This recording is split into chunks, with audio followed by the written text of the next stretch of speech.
in 2021, air travel was one of the fastest growing contributors to greenhouse gas emissions. We knew that that could become a really big problem over time. We had to fly less and transform the aircrafts that did take off. Reducing aviation emissions depended on a real range of technologies. The first came from electricity and batteries.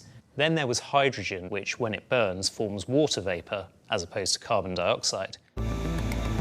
Electric and hydrogen planes were great for short flights, but couldn't initially be used for long haul. Sustainable aviation fuels were a really critical part of the solution, but growing the bio crops to form the basis of these fuels was very land intensive. The race was on to develop far more efficient ways of growing sustainable fuels, including at this research station on Santa Catalina Island, California. The source is a seaweed. It's commonly referred to as giant kelp. It's one of the fastest growing organisms on the planet.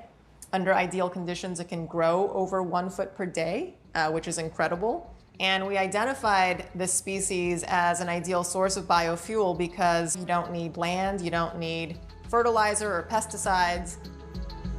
The CO2 kelp fuel releases is the CO2 it absorbed while it was growing, but producing huge volumes was a problem.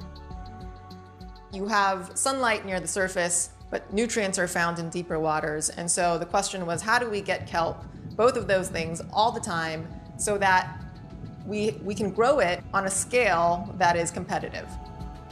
The radical idea was to move the kelp itself, first tested using an elevator.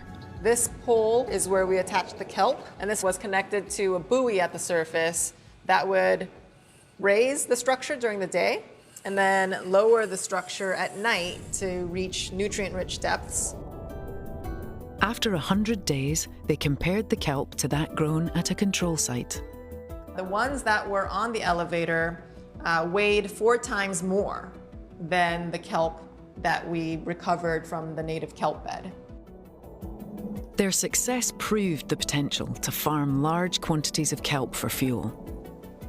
With the ocean's enormous capacity, it became a viable, low-carbon fuel replacement. And a major advantage of sustainable fuels like this was that they were compatible with existing aircraft.